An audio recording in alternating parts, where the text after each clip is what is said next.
What's going on, folks? I am Goat, and welcome back to the breakdown. Yeah, you're gonna see mic change. Honestly, I got sick and tired of fighting with it for my gaming channel, so this is just a thing. Get over it. Week 15. Can we call this the beginnings of the COVID week? Holy fuck. Dude, what an ordeal, right? What an ordeal. Multiple teams decimated by COVID, scheduling changes, and then some very, very fucked up games to boot. So what an interesting ordeal. So let's just jump right into this with the exciting starting game of the week. Chiefs at Chargers, big game of interest, not just for home team, but truthfully more for the playoff implications and division implications that lay into this game, because whoever came out on top of this was at least going to be the AFC West leader, if not the number one seed, depending on how the rest of the week went. Chiefs 35, Chargers 28. So the Chiefs, this defense is a totally different defense without Chris Jones and without getting Willie Gay in the lineup. That is just a true statement. As good as they held up on all of the fourth down attempts, that was kind of a scary thought for them, getting the ball run at them the way that they were, and it's damn near an inability to stop it. Like, it really shows the worth of Chris Jones and Willie Gay, and that's a big scary thing, because if you notice, the moment Willie Gay came into the equation and we picked up, and Kansas City had picked up Melvin Ingram, Chris Jones went back to the middle, Willie Gay was behind him at middle linebacker, and all of a sudden we were able to stop the run, and you know, the secondary had more pressure on them, but they stood up to it, and so on. So, and with them repeatedly stopping the Chargers on their fourth down attempts is really what turned into the winning equation for them. Offensively, this was interesting. Mahomes had some really stupid passes that he even called shitty passes. The Chargers actually did very well against the run, truth be told. So the Chiefs just took whatever the hell the Chargers were giving them, passed the ball, and it eventually opened up for some really big plays. I mean, record-breaking as far as Travis Kelce. I think it was 191 yards in a game. That's his record high. Tyreek had, like, I think 140 or 150 yards in a game. I mean, it was a big fucking game for them. And it was a bunch of dink and dunk and dink and dunk and dink and dunk. And even with that oddly questionable fumble, which I will say for Mahomes, it was a fumble. Although there are going to be people that argue that point, it really was a fumble. And the reason is this: the forward arm motion has to maintain forward. Even if the arm is impeded, he's got to maintain possession of the ball. He had such a tight grip at the back end of the ball that he duck-billed it and just squirted the ball out of his hand, which then in turn turns into a fumble. So although I'm a big Chiefs fan, I can accept the fact that that was a fumble, because those calls, they always go one way or another. They really do. His arm was in forward motion until it hit Bosa's arm, and then his arm stopped. And because of just the sheer kinetic force of what his arm was doing at that point and his tight grip at the back of the ball, the way he had it, it just squirted out. So it is what it is. It was a fumble, but they overcame 2 turnovers. But the weird thing is that they were getting gashed throughout the middle of the game. And their one saving grace is that the Chargers were being very aggressive with fourth down attempts. If it wasn't for the fourth down attempts, I think the Chiefs would have probably lost this game. So it is what it is. But I do applaud them. We're going to go right to the Chargers on this, okay? As much as I do want to commend their coaching staff for the repeated attempts of going for it on fourth down, the risk that you take is that you lose the easy points that could be put on the board and potentially gas out your defense in the process. And guess what? That's exactly what happened by the end of this game. By mid-fourth quarter, that defense, that very, very good, stout Chargers defense was gassed. You could see them, man, hands on the hips, breathing like they had just got done running a marathon and got stuck on a football field. By the time overtime hit, that defense was just beaten down and run out of fucking energy. And as much as I know that people will want to blame their defense for all the missed attempts to take down Kelce on that game-winning reception, if you look at how piss poor that squad looked just before that play started, can you fucking blame them? Now, offensively, Herbert started very slow, surprisingly. He's kind of been weird like that. He either starts off with a bang and kind of just maintains at the end, or he starts off a little slow and then just blows shit up at the end. This one was one of his slow starts, but it's like as soon as he threw that pick, oh my God, he was ready to put on a show. It's like he was ready to redeem himself. And I applaud that stand-up factor of, oh, well, I fucked up, let's go. That's what he did. And they came in with a scheme knowing that Jones and Gay were out of the game, and they just exploited the hell out of the defense's interior.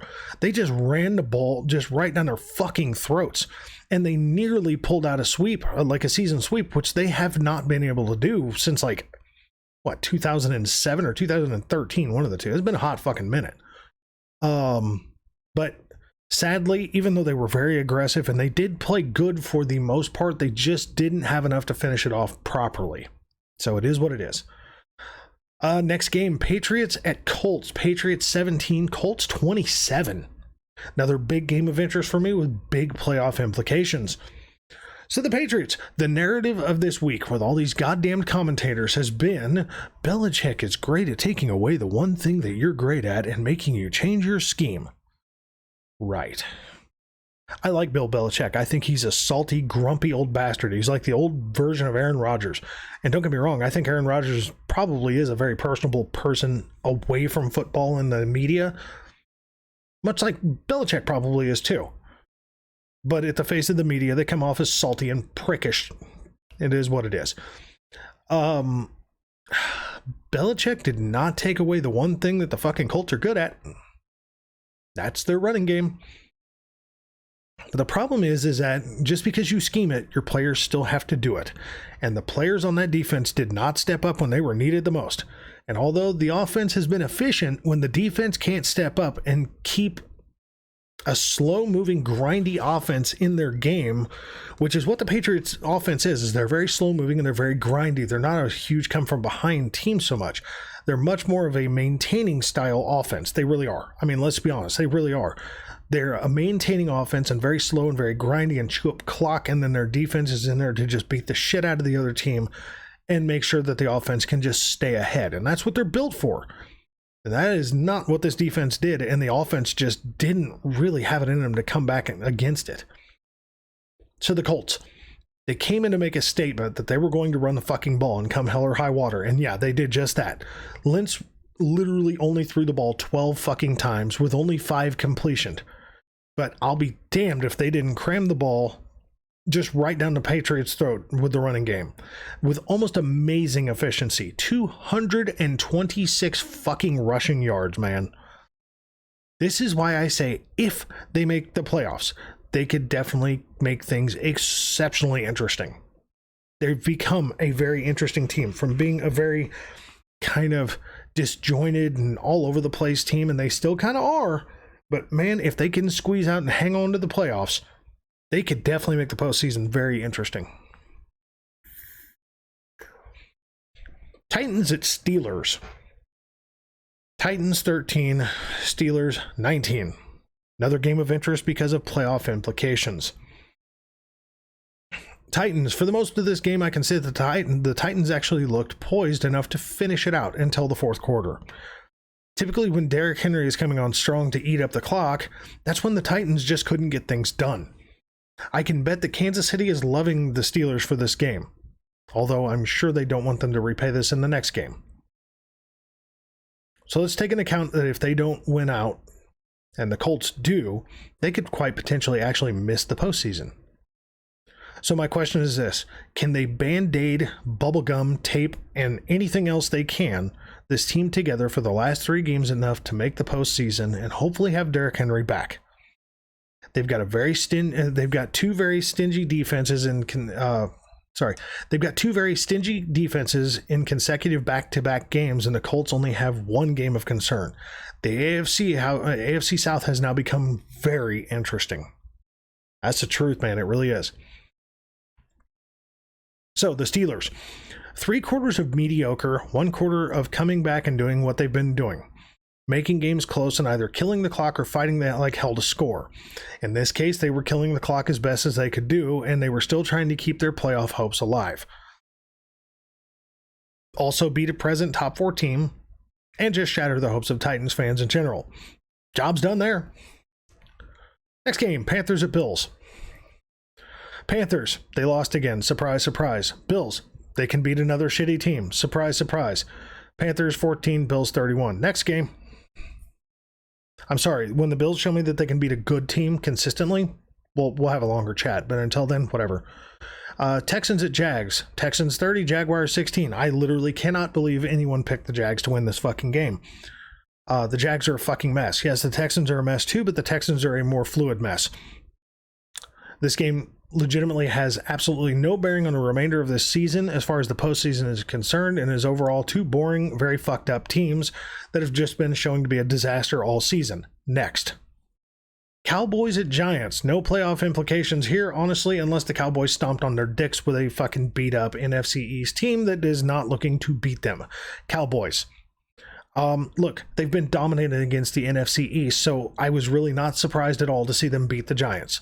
The Giants, even being scrappy doesn't mean that you beat the odds. This team needs a lot of work, and I think that they've got some good pieces in place, but they need a very serious rework to their scheme if they're going to find success next season, because that's where their vision needs to go at this point, is next fucking season. Cardinals at Lions. This was not a game of interest for the obvious reasons of the Lions are trash, but holy fucking God, what the fuck was this? Cardinals 12, Lions 30. This is the number 1 or number 2 seed at that time. I think the number 2. Yeah, it was number 2 because Packers beat them. Number 2 seed in the NFC. Very strong conference this season. And one of the most dynamic teams in this league this season, and they lost to the fucking Lions. They were highly inefficient, to put it in the most minimal way possible. That's really just the story on both sides of the ball for this one. It's really that simple. The Cardinals were just inefficient in every fucking way. They were just bad. The Lions, holy hell, Jared Goff finally showed some life. He was efficient, no turnovers, but they also had a great rushing attack. This one was the shocker of the week for me, without question. Next, Jets at Dolphins. Jets 24, Dolphins 31. Didn't really expect anything different. Jets, first 2 quarters, they look great. Then, as per their usual, they hit the perpetual wall of shame, and it looked like they honestly had just, had a shot with this one, but then just fell short. It's been the story of the Jets season. It really has. The Dolphins. The first half looked rough. Really did. They did not look their part. Then just, they just looked out of sorts, to say the least. And it came down to the fourth quarter and then making sure that they put the game away. So yes, a stagnant start, but a solid finish. This really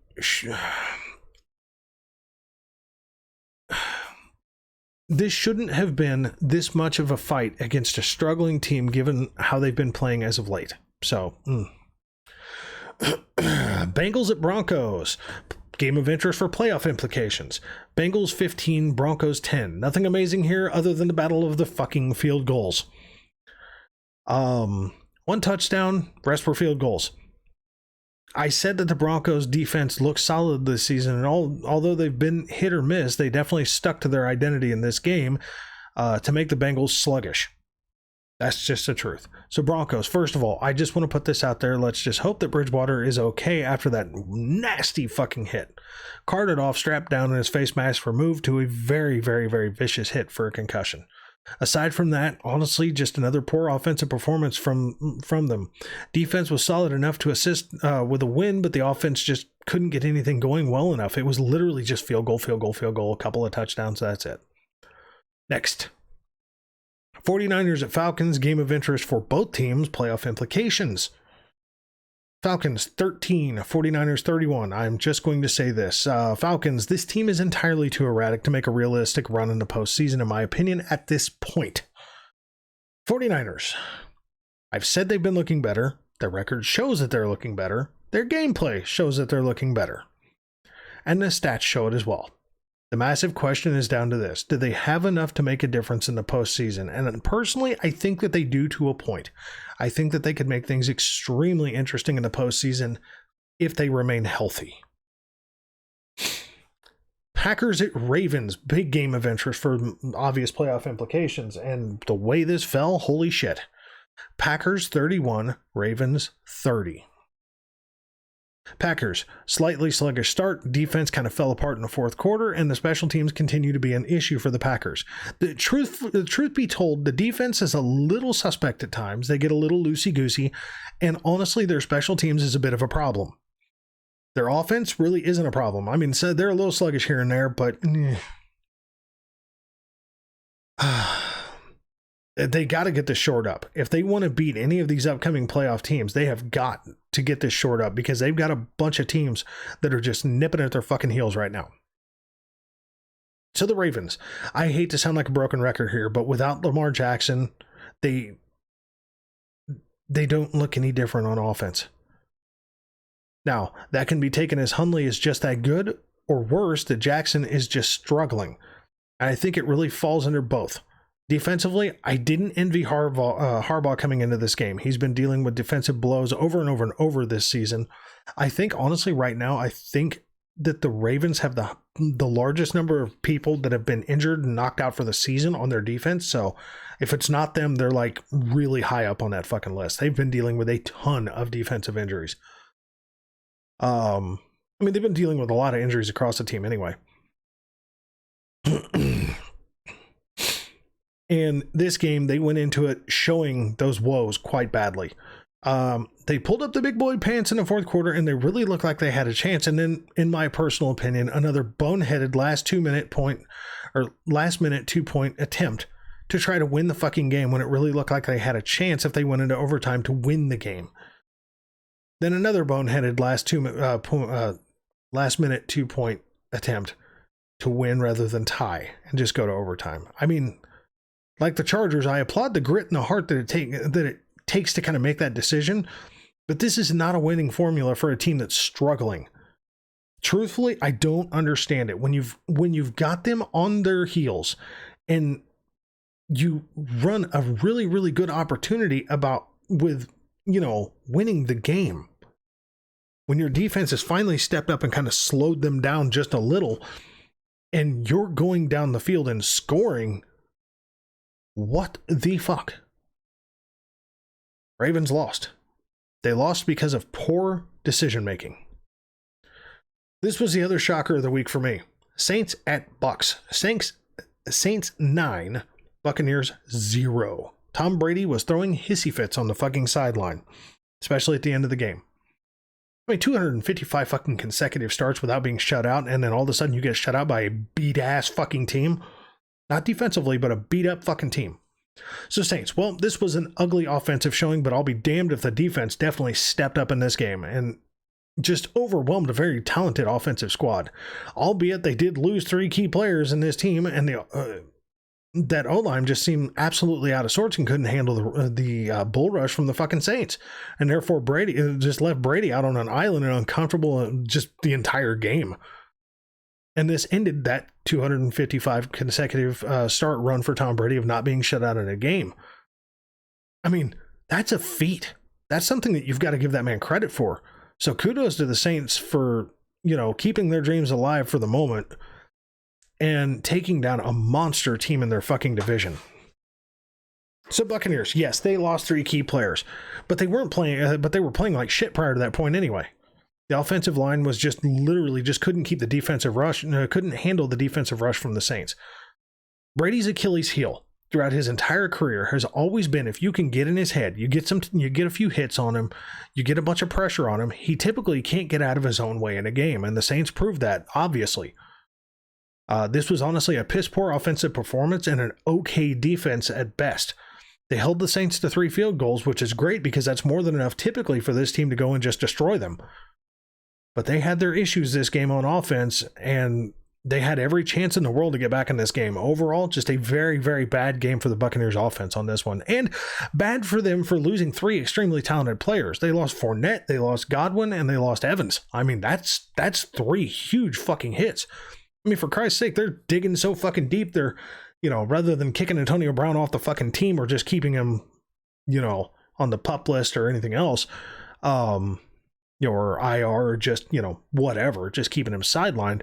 They're talking about bringing Brown back. They just signed fucking Le'Veon Bell, for Christ's sake. I mean, what the fuck? whatever.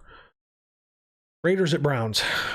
Raiders 16, Browns 14. Game of interest for its playoff implications.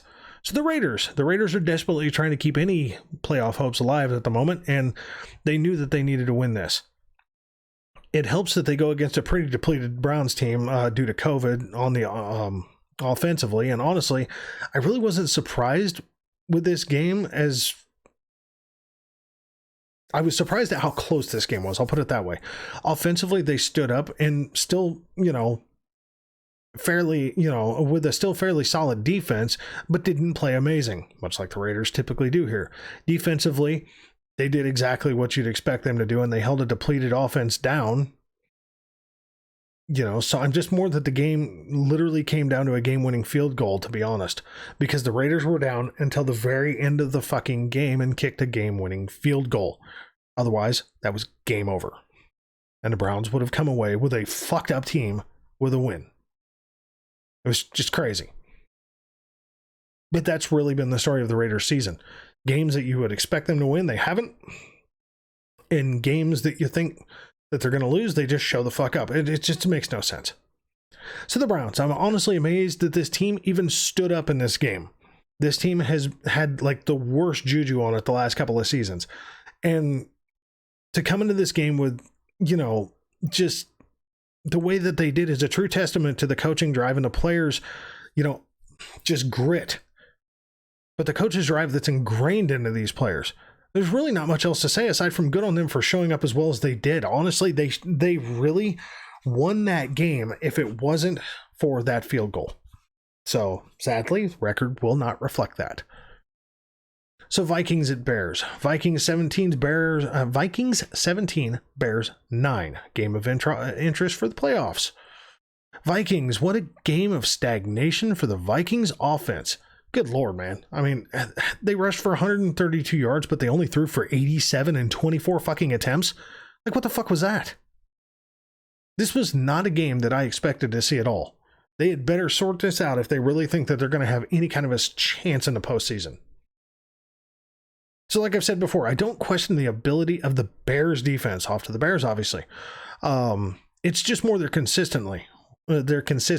What's really troubling is, yet again, they have a quite ill-prepared quarterback trying to face off against a somewhat okay at best defense and still struggling against it. Justin Fields honestly has the potential to be very good, but I just have a feeling that this entire coaching staff is about to get liquidated due to the sheer insanity that's been going on for the last 2 seasons on that team, and it really is just the truth. Washington football team at Eagles. Washington 17, Eagles 27. Another game of interest for its playoff implications. Washington, this team, much like the Browns, just came in depleted and yet still tried to rise to the challenge early. And early on they looked good, but in the end they just couldn't keep up. It's just the truth. The Eagles, they did exactly what I expected that they would do. Given the condition of their opponent, they won. You really don't expect much more than that. Seahawks at Rams. Game of interest for 2 reasons. 1, COVID on the Rams, and 2, just the Rams' erratic behavior in general. So the Seahawks, wow. I mean, first losing season under Pete Carroll and Russell Wilson together. That's a painful reality to soak in. But given how insane this season's been for them, it's really not really a shock either. They've just had so many things go absolutely wrong and so many games that have just come down too close, and they're just not built for that style of play. And it just buried them. So the Rams, I'm not going to say that this was the prettiest game by any means, but they certainly got the job done. And for a divisional game, that's pretty good, because divisional games are always a little wonky, So I still say that unless the Cardinals just fully implode, the Rams are still probably going to be the number 5 seed after that Detroit. But after that Detroit game, I also think that anything is possible with the Cardinals. Because in no fucking universe should the Cardinals have lost that game except for what actually happened. So the Week 15 standings go as such. The Chiefs are now 10-4, sitting solidly in the number 1 game ahead. Patriots are number 2 at 9-5. Titans are also number 3 at 9-5. Bengals. Yeah. Fucking Bengals are sitting at number 4, 8-6. Colts are at number 5 at 8-6. Chargers are at number 6 at 8-6, and the Bills are at number 7 at 8-6. So the Bills went from leading their division to literally sitting in the 7 seed. One game behind.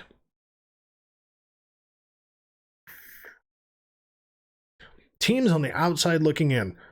Wow. Ravens at 8-6. Browns 7-6. Is that really what they're at? Could have sworn they were 8-6. Let me look at that. Now the Browns are. Hold on. Really, motherfucker? You're gonna just switcheroo me up? Ravens at 8-6, Steelers at 7-6-1, Raiders at 7-7, Dolphins at 7-7. This motherfucker just done threw me for a loop. Sorry about that. I'll just go on this list because I don't trust that list now. NFC. Packers 11-3. Dallas Cowboys now up in the number 2 spot at 10-4. Tampa Bay Buccaneers falling to the number 3. Technically, they kind of stayed at the number 3.